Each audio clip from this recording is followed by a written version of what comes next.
Sir আমাকে কয়টা টাকা ভিক্ষা দেন? আচ্ছা, আমি যদি আপনাকে 50 কোটি টাকা দিই তাহলে এই টাকা দিয়ে আপনি কি করবেন? আমি একটা বড় শপিং মল বানাবো।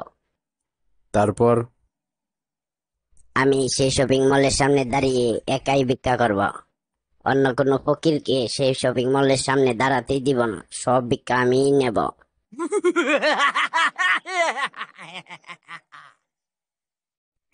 তোমাকে বিয়ে করার সময় আমি যে আস্ত বোকা ছিলাম, এটা তুমি জানো? হ্যাঁ জানতাম, তবে তোমাকে এত বেশি ভালোবাসতাম যে তখন আর তা বলতে ইচ্ছে করেনি।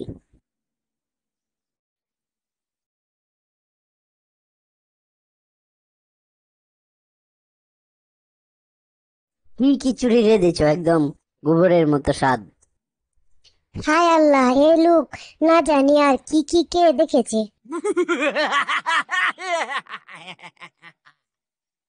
এই বেটা, মাছ পচা কেন? ডাক তোর মালিককে। তোর মালিক কোথায়? পাশের হোটেলে খেতে গেছে স্যার। লাক ফুট। ওগো শুনছো, আমার কিছু জিনিস প্রয়োজন। কি?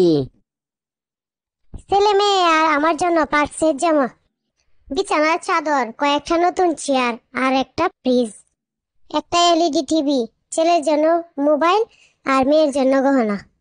সেক্ষেত্রে আমারও কিছু জিনিস প্রয়োজন। কি?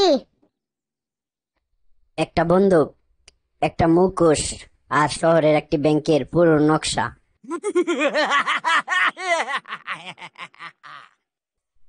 তোমাদের আগের বাবুর্চিটা মারা গেছে, তাই না? আপনি কি করে বুঝলেন স্যার? খাবার কি খারাপ হয়েছে? না, খাবার ঠিকই আছে।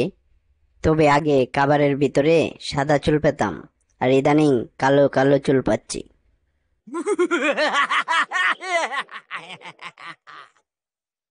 এই, তোমাদের ম্যানেজারকে ডাকো, এরকম পচা মুরগি আমি খেতে পারবো না।